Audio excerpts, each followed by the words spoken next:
We are going to start chapter solution, which is the second chapter of chemistry and whose weightage is 5 marks. Now first question is, what do you mean by solution? So solution is a homogeneous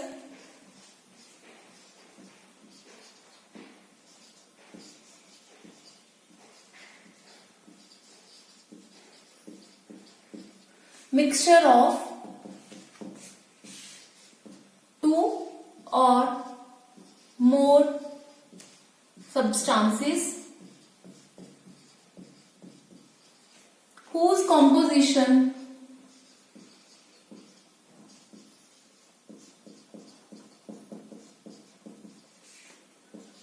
can be varied within a certain limit.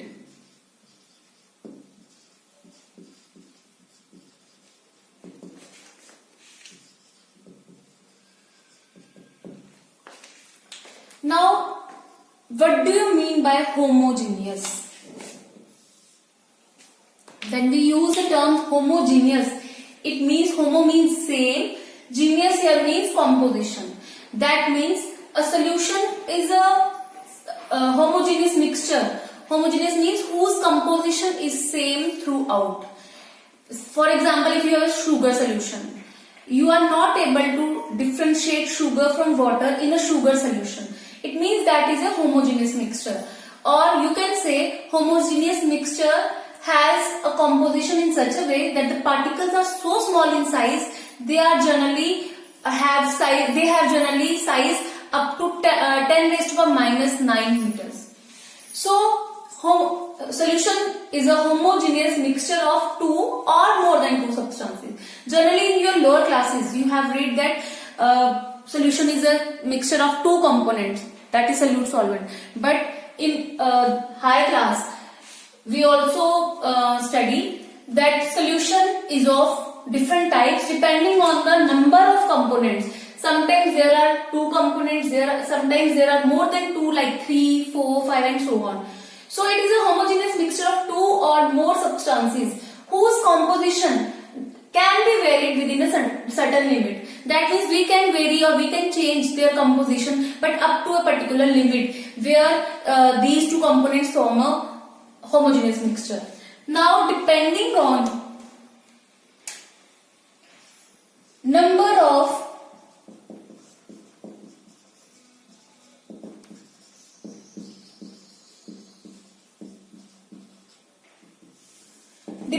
number of substances present in a solution, we have different types of solutions like binary solution,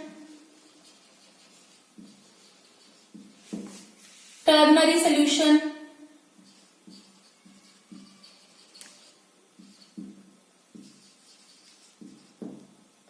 quaternary solution and so on.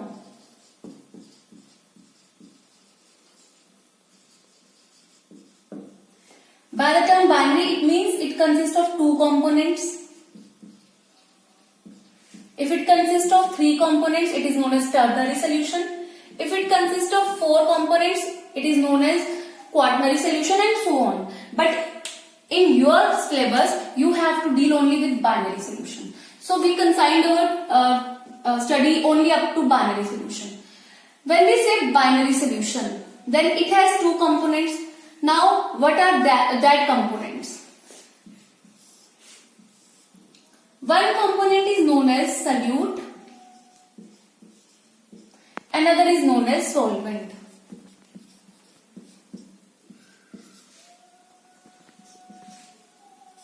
In your lower classes, you have already learned about solute and solvent. Like solute is that component which is in small amount, and solvent is that component which is in large amount. Or another definition of solute is the component which is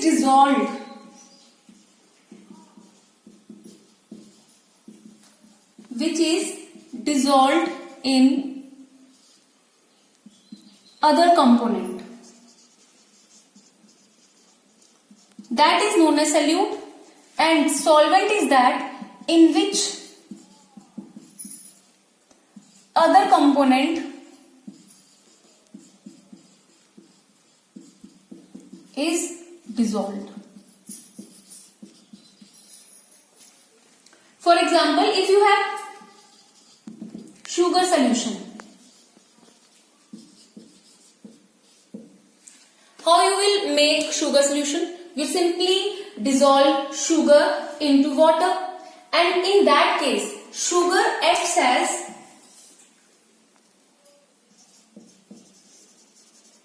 solute and water acts as solvent.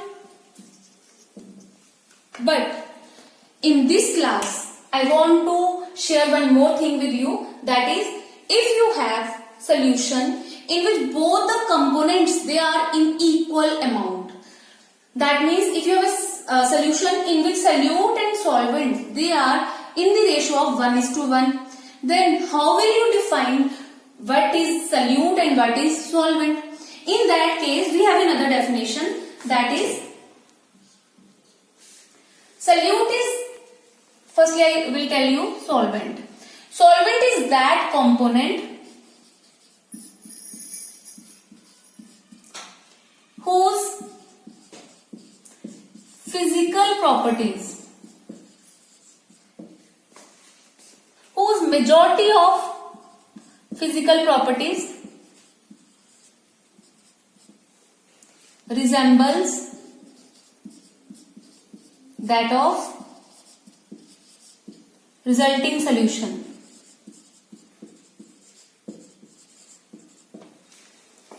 Whereas solute is that component whose physical properties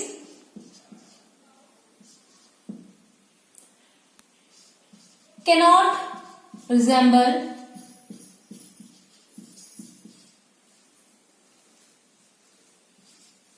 much to the physical properties of solution. I will explain you with the help of an example. Already we take example of sugar solution. When we say sugar solution, it is formed of two components. One is sugar, another is water. Sugar plus water, and it will form sugar solution. Now here sugar is solute and water is solvent. Sugar is in solid form, but the resulting solution, sugar solution, is in liquid state and water is in liquid phase. So here we observe that solvent is that component whose physical properties is similar to that of the resulting solution. That is, sugar, both sugar solution as well as solvent has liquid state, physical state is liquid, whereas sugar, which is solute, it has solid state. So likewise other physical properties of solvent resembles that of resulting solution. So these are the main properties or the definitions of solute and solvent. These two definitions you have already learned in your lower classes, but this is the new concept for you. So whenever you have been asked that what is the definition of solute and solvent in case of equimolar solutions, then you can explain that solute is that component whose physical properties cannot resemble much to the physical properties of solution, whereas solvent is that component whose majority of physical properties resembles that of resulting solution. So students, this is one classification of solution on the basis of number of components. Now second classification is on the basis of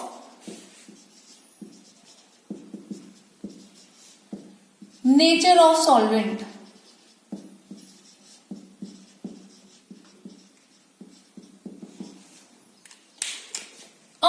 these bases, we have two types.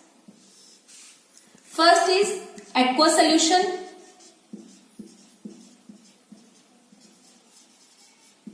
and second is non-aqueous solution.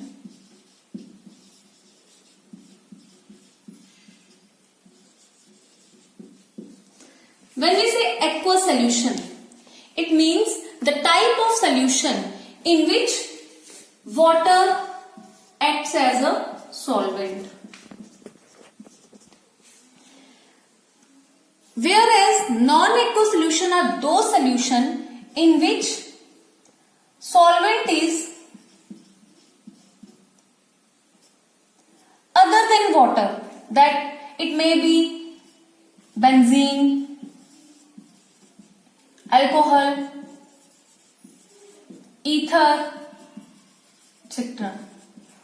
That means other than water. Whenever solvent other than water is present in the solution, that type of solution is known as non-aqueous solution. Whereas the solution in which water acts as a solvent, it is known as aqueous solution. So these are the two classifications. Now third classification is on the basis of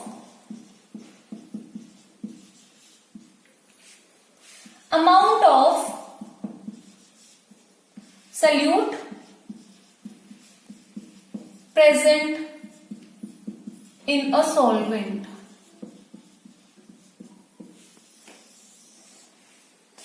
On this basis, we have three types of solution.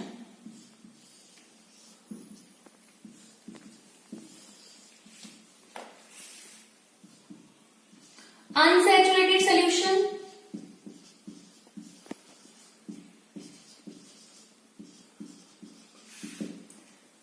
saturated solution,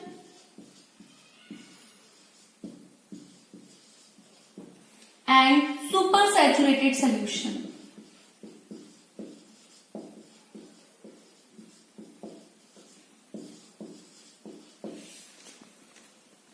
Now first is unsaturated solution. Unsaturated solution is that solution in which more of solute can be added at a given temperature. In which solute can be added, more solute can be added at a given temperature. For example, if you are making salt solution, firstly you take a glass of water. At the first instant you add pinch of salt. You stir it will dissolve. Now you take another pinch of salt and it will again, when you stir it will again dissolve. That is a type of unsaturated solution in which you can easily add the more amount of solute at a particular temperature. Whereas saturated solution is that solution in which no more solute can be dissolved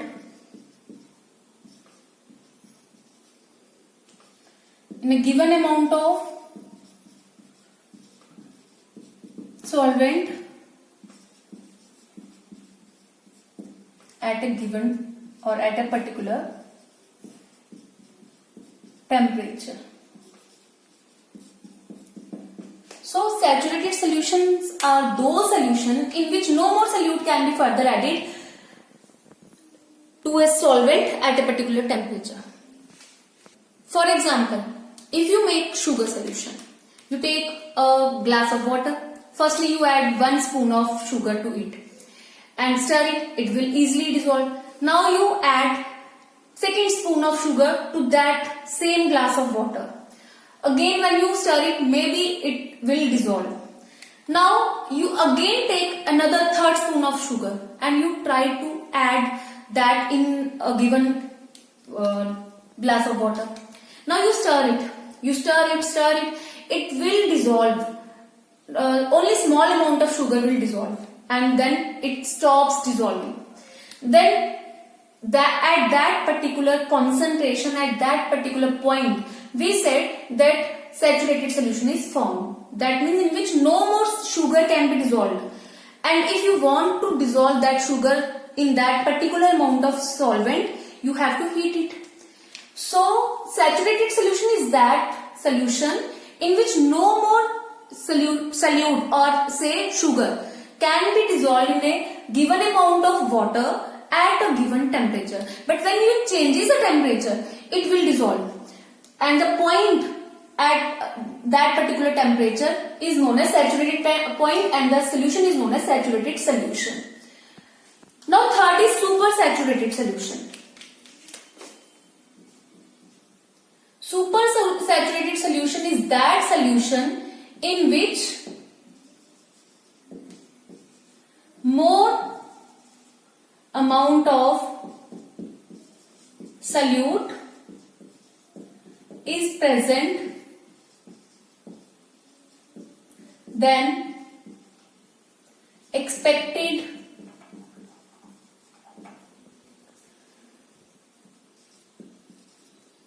in a saturated solution at a given temperature.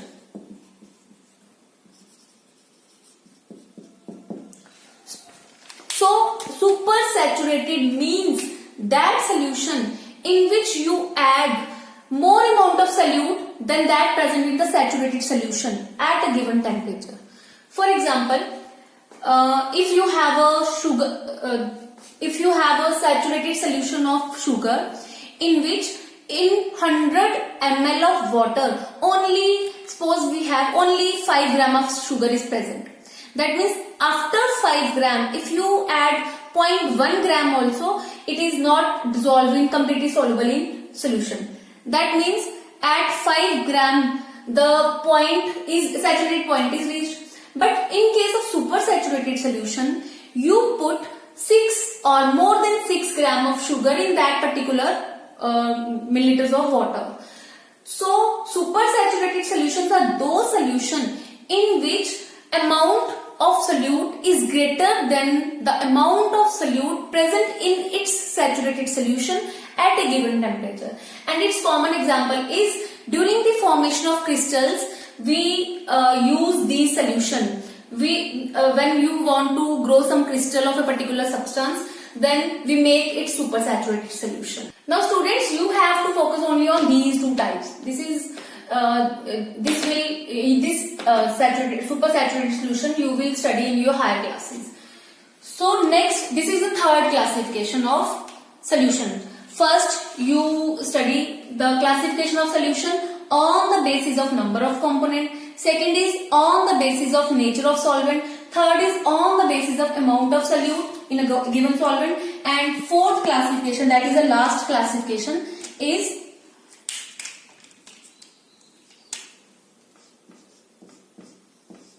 on the basis of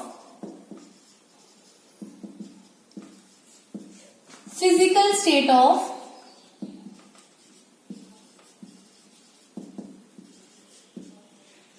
solute and solvent. On this basis, we have 9 types, which I will show you with the help of a table.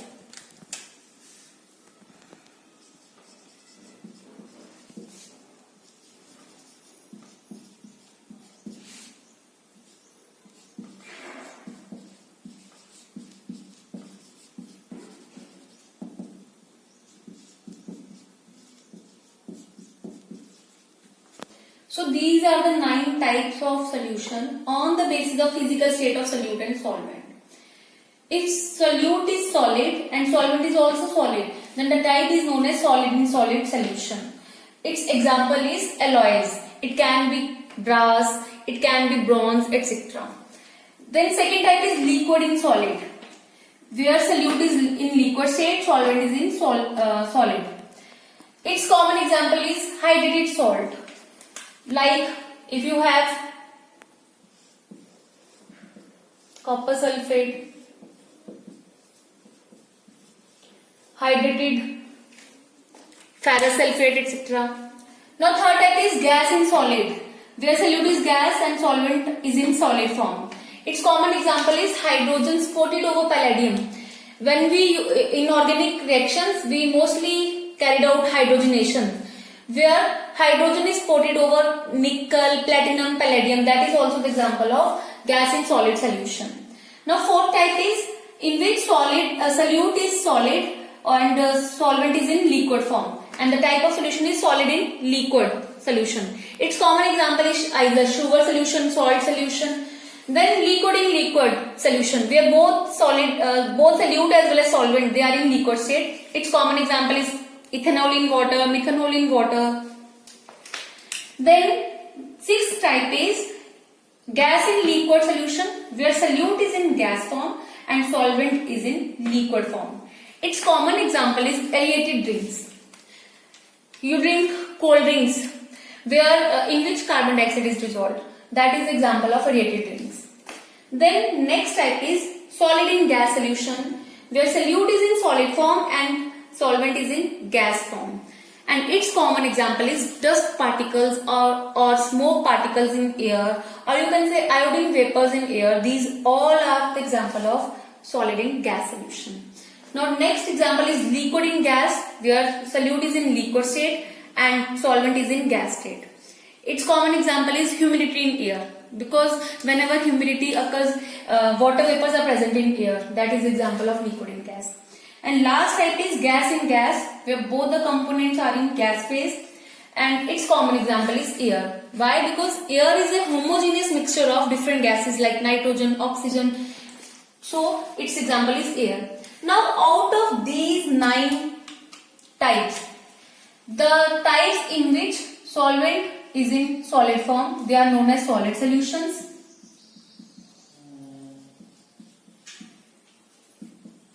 The type in which solvent is in liquid state, they are known as liquid solutions. And the type in which solvent is in gas state, they are known as gaseous solutions. And out of these 3 types, the type which is most important, that is a liquid solution. This type is very, very important, and you have to study liquid solutions in this chapter. So student, this is all about the classification of solutions. You have studied 4 different types of classification. So students, our next topic is concentration of solutions and different ways of expressing the concentration of solution. So firstly, what do you mean by concentration of solution? Have you heard sometimes we use that this is a concentrated solution of HCl and this is a dilute solution. That is, dilute solution is that in which excess of water is present. But when we say concentrated solution, sometimes it is 10 normal, sometimes it is or you can say this is more concentrated, this is less concentrated. So concentration, by the term concentration, we means amount of solute dissolved in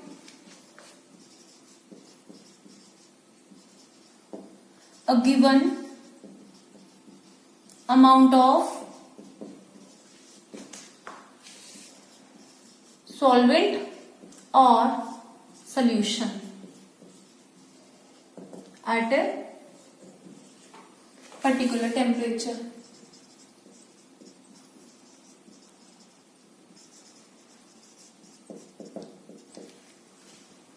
So by the term concentration, we means how much amount of solute is present in a given amount of either solute or solution at a particular temperature.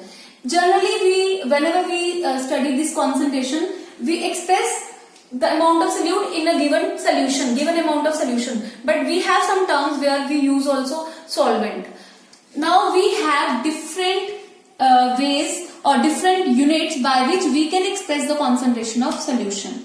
That units can be divided into two types mainly.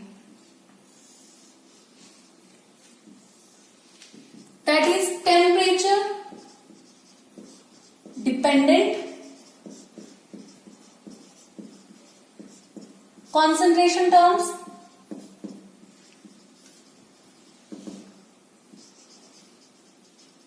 and temperature independent concentration terms. Now when I say temperature dependent concentration terms, it means when you change the temperature, that concentration term changes. Whereas these are those concentration terms which will remain constant even when you change the temperature. And we know that whenever temperature either increases or decreases, volume is affected. So generally it has been observed that these are volume dependent, or you can say these are mostly expressed in terms of volume.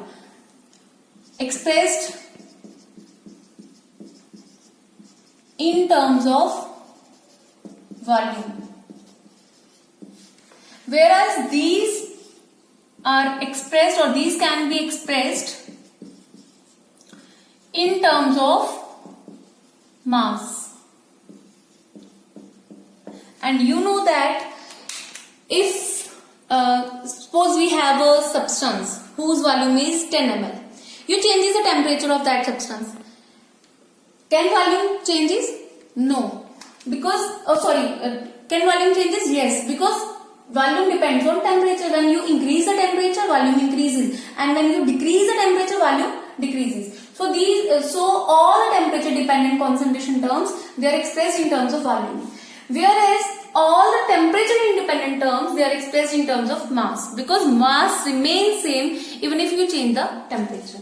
Now under this category, we have different terms like first is percentage, and we have percentage in different ways. One is percentage, that is weight by volume percentage. Another is volume by volume percentage. Then we have molarity. Then next is strength. Then normality.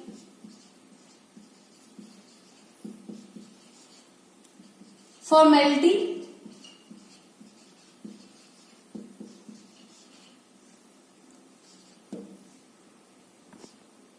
Parts per million.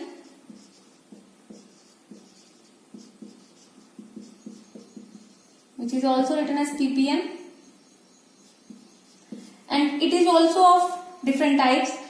In this case, when it is temperature dependent, then it is W by V ppm, that means ppm expressed in W by V and in terms of V by V. Now under this we have, first of all we have percentage, which is expressed as W by W percentage, mass by mass percentage. Then we have molality. Then we have mole fraction, mass fraction.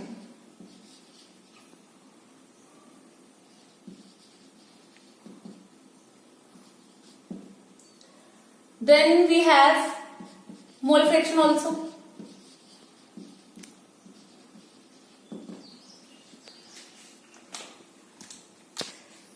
Then last is parts per million.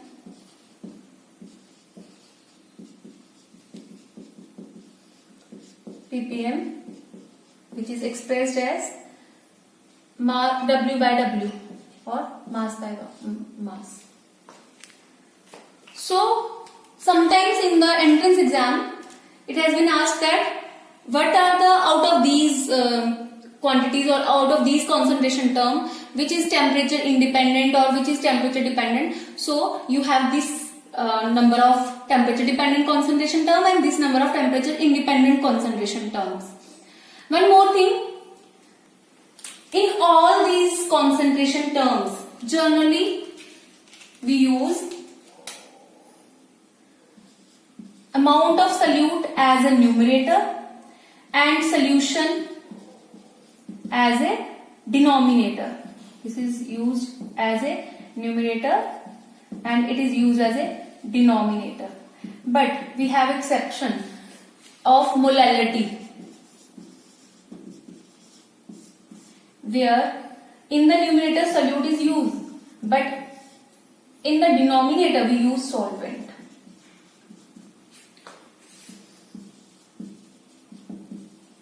This is also important.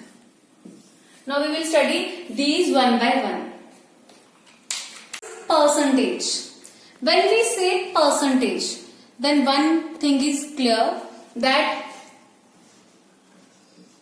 we let here volume of solution equal to 100 ml.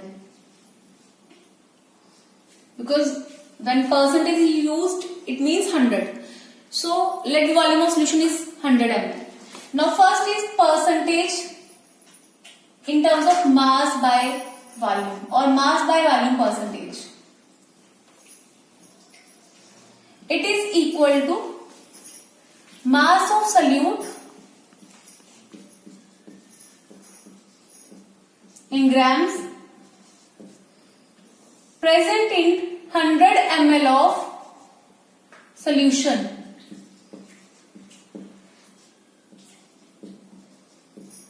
Because it is percentage, so multiply by 100.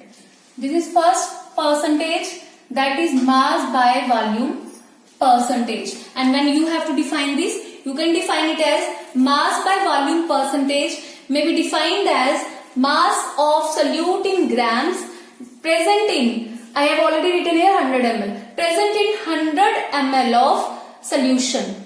And mathematically we expressed it in this way. Second is mass by mass percentage. When I say mass by mass percentage, it means mass of solute in grams divided by mass of solution again in grams into 100. And how you will define it? It may be defined as amount of, here we take mass of solution equal to 100 gram. So we define this as mass by mass percentage may be defined as mass of solute in gram dissolved in 100 gram of solution. Now third is volume by volume percentage. It may be defined as volume of solute in milliliters present in 100 volume of or 100 ml of solution.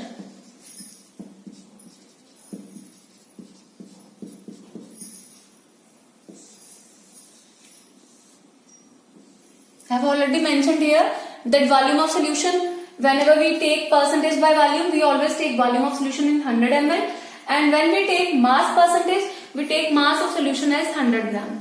So it is the volume of solute in milliliters dissolved in or present in 100 ml of solution. So this is your first term, that is percentage.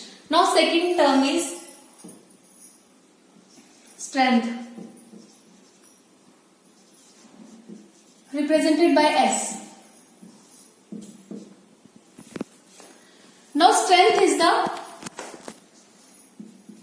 amount or mass of solute in grams dissolved in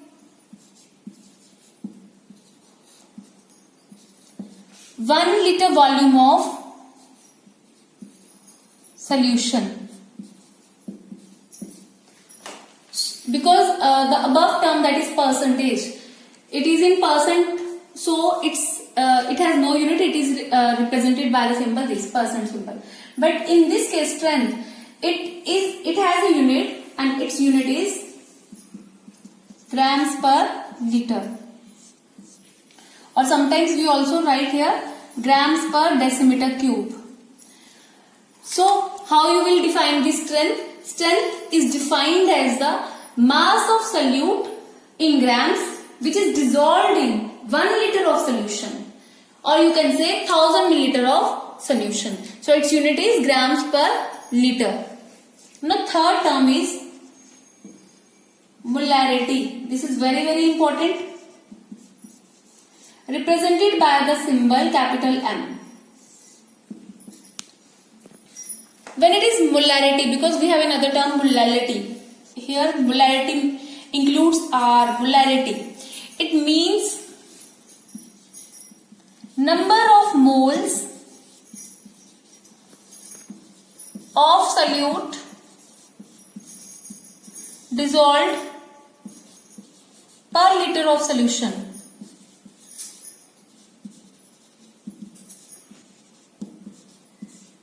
So it is number of moles of solute dissolved per liter of solution, and mathematically it is number of moles of solute upon volume of solution in liters.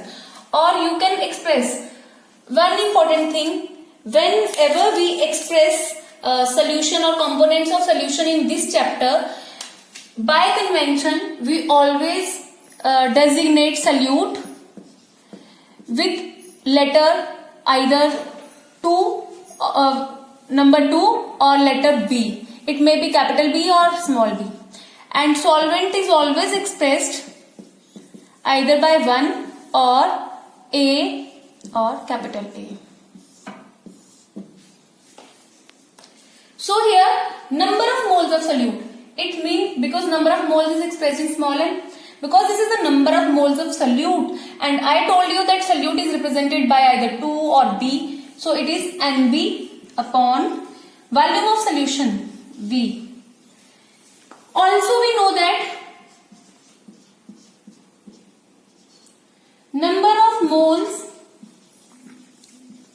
of solute is equal to mass of solute upon molar mass or molecular mass of solute.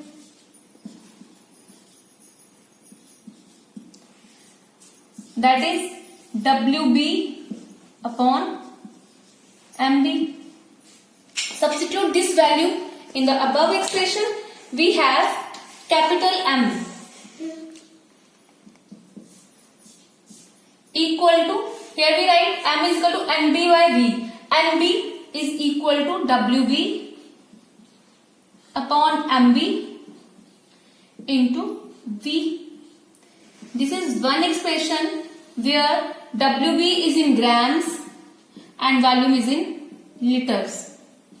Suppose you have volume of solution in milliliters, then we can write M is equal to WB upon MB into volume. If it is in milliliters, then we multiply this term with 1000. So this is another expression. Now what about its unit?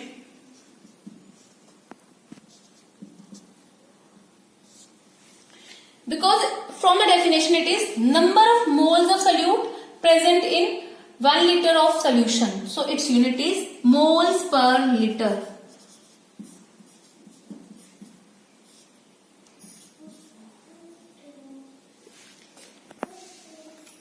One more thing, there is an important relation between this molarity and strength. Molarity, which is represented by capital M, and strength.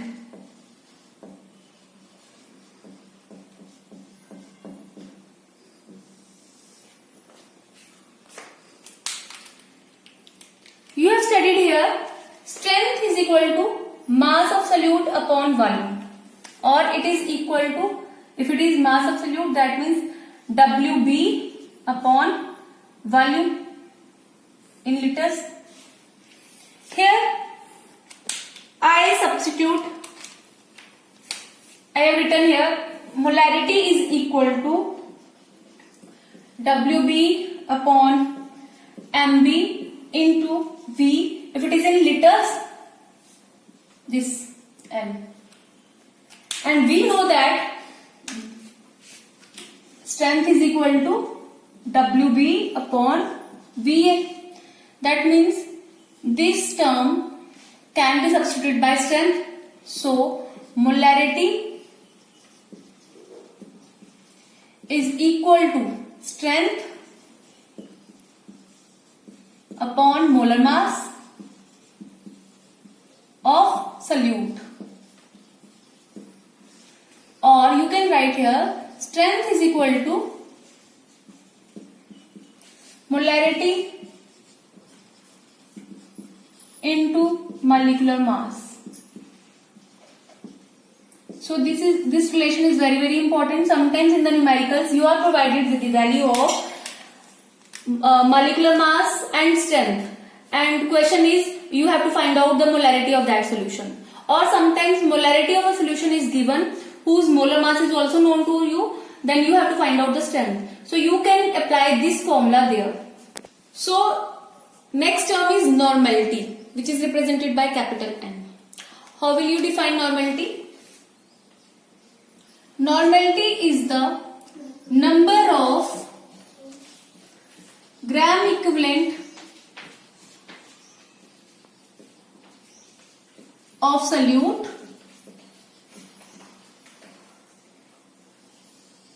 present per liter of solution.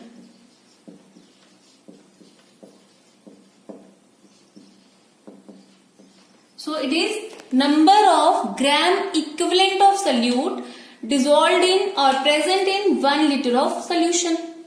Now what do you meant by number of gram equivalent?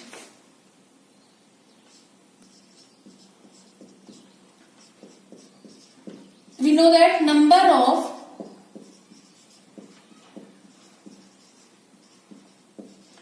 gram equivalents is equal to mass upon mass of solute, because this is number of gram equivalents of solute.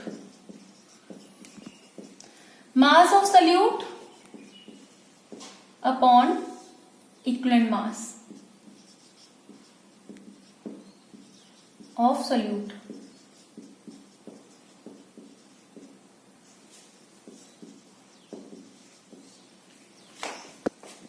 Substitute this value in the above expression. So we have normality equal to mass of solute upon equivalent mass of solute into volume of solution in liters. Now equivalent mass. You have studied in your 11th class about equivalent mass. We have different formulas of equivalent mass for acids, bases, then oxidizing agent, reducing agents, different compounds. But commonly we use always acids and bases. So I'll tell you about in brief about this equivalent mass. Equivalent mass is equal to molecular mass of that compound, whether that is an acid, base, oxidizing agent, reducing agent, upon, if it is an acid, then we use basicity. If this is the equivalent mass of base, then we use the term acidity, that is molecular mass upon acidity. You don't use these terms in the above expression. I'll tell you only because I think you forget about these things. Equivalent mass of an acid is equal to molecular mass upon basicity. Basicity is number of H positive ions given by acid in aqueous solution. And acidity is number of OH negative ions given by a base. Similarly, equivalent mass of an oxidizing or reducing agent is equal to molecular mass of that oxidizing or reducing agent upon total number of electrons taken or given. So we electrons involved in the reaction of oxidation reduction. So these are the main three formulas. Otherwise we have two more.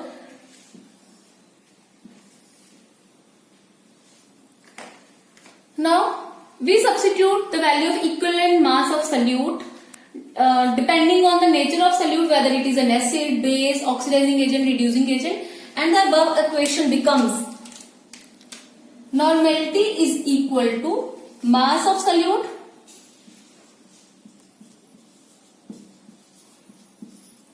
upon equivalent mass. Suppose we have acid or base, then it is equal to molecular mass of acid or base upon basicity. So we substitute the value here. It is basicity or you can say acidity depending on the nature of solute into volume of solution.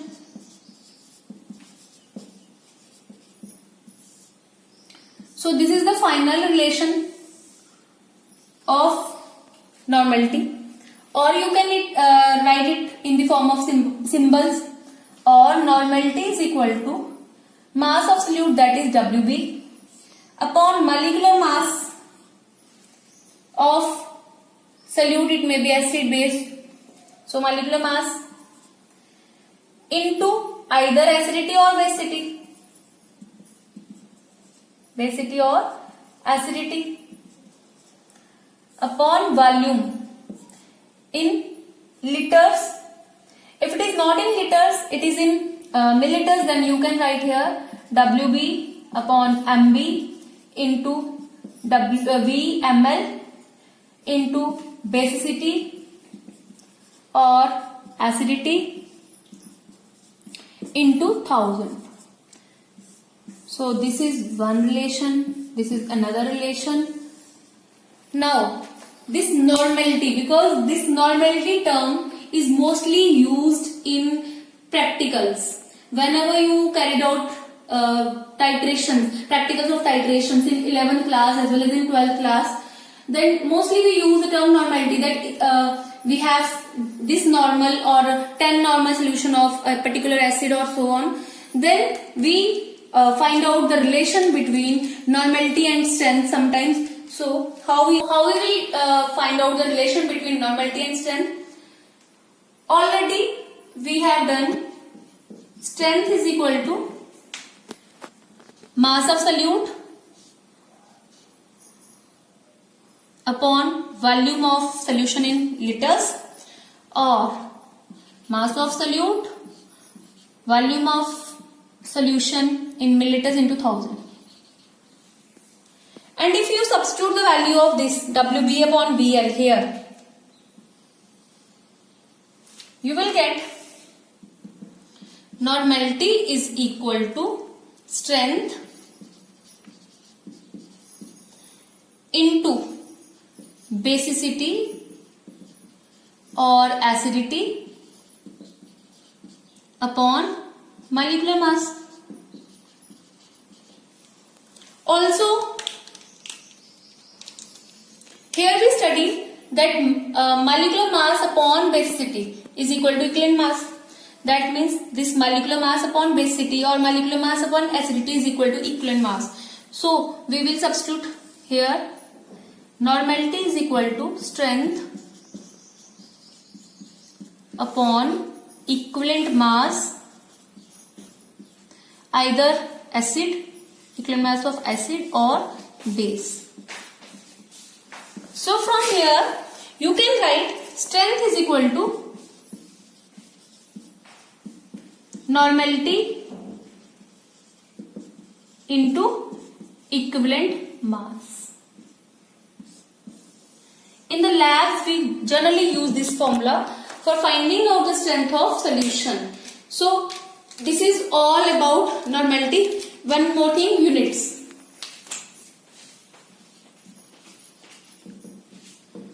Its units are, because it is number of gram equivalent of solute present per liter of solution. So its units are gram equivalent per liter.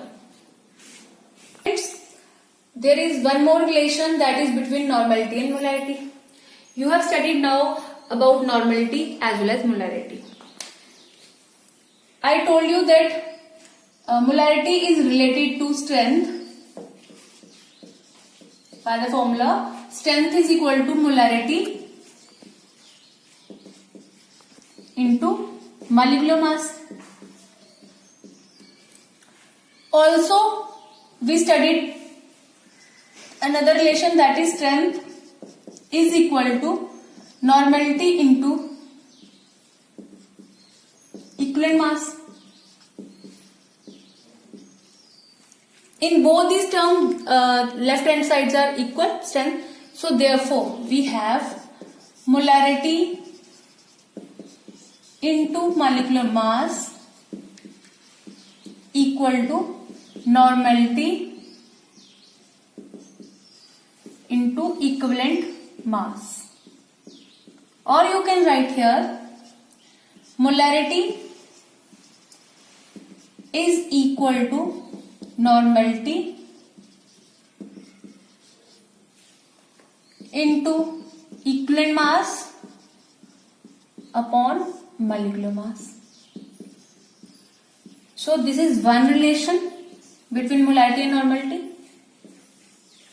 Or you can also write here, because we have equivalent mass is equal to molecular mass upon either acidity or basicity. Substitute this value here. You have another relation, that is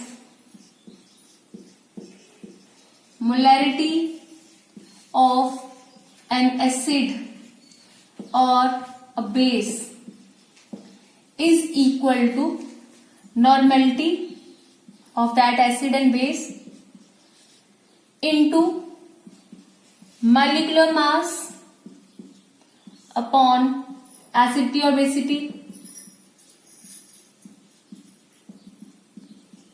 into molecular mass. These two terms cancel out and you have normality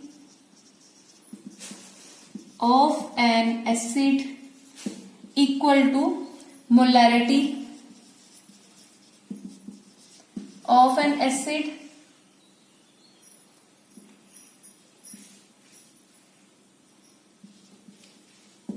into, because this term multiplies here, into basicity, and for a base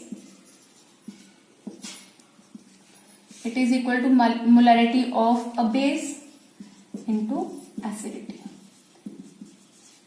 These relations are very helpful in numericals and in competitive exams too. So our next term is formality. This term is similar to molarity, but it is applicable in case of ionic compounds. In case of ionic compounds, molarity is replaced by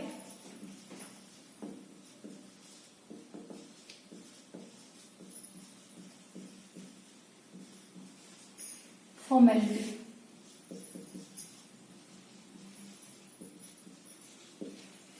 Now, how will you define formality? As you studied that molality is the number of moles of solute dissolved per liter of solution. So, formality is number of 4 moles of solute dissolved per liter of solution. Now, what do you mean by 4 moles? We know that number of 4 moles is equal to mass upon formula mass of ionic compound. Therefore, formality is equal to mass WB, mass of solute upon formula mass of solute, which is represented by FB, into volume of solution in liters. If you have, this is one relation. If you have volume in milliliters, then it is WB upon FB into volume in milliliter into 1000. Here, this FB is the formula mass of solute. For example, you have ionic compound NaCl. Its formula mass is, for NaCl we take, for sodium we take 23, plus for chlorine we take 35.5. So it is equal to 58.5. Its units. It is similar to that of molarity. That is moles, because here also we use number of 4 moles. Its unit is also moles. So moles per liter.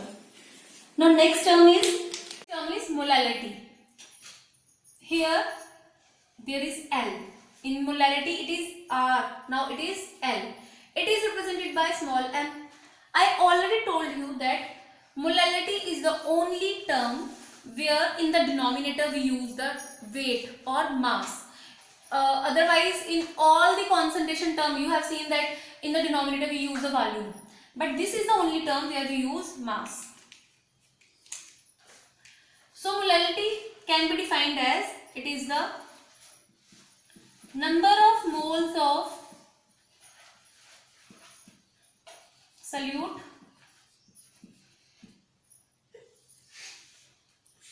present in 1 kg mass of solvent.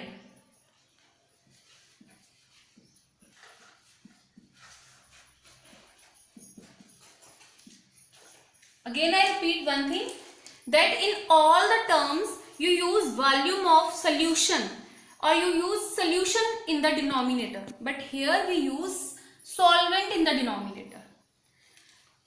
This is the only term where we use solvent in the denominator, otherwise we use solution.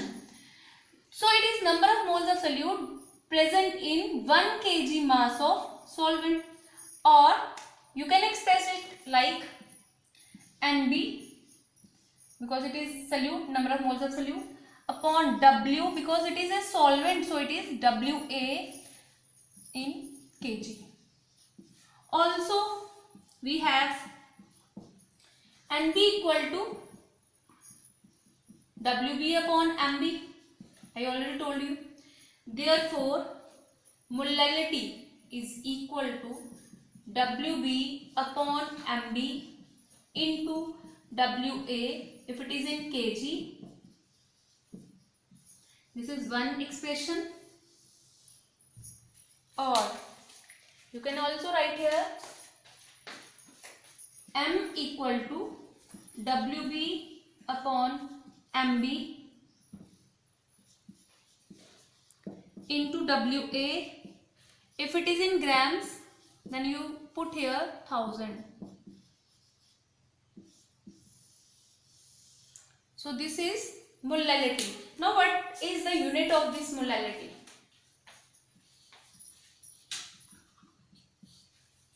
As it is a number of moles of solute present in 1 kg of solvent. So its unit is moles per kg. And this is because here we use mass in the denominator. So it is a temperature independent term. That means if you change the temperature, molality remains same. Next we will do in our next lecture. Okay students, thank you.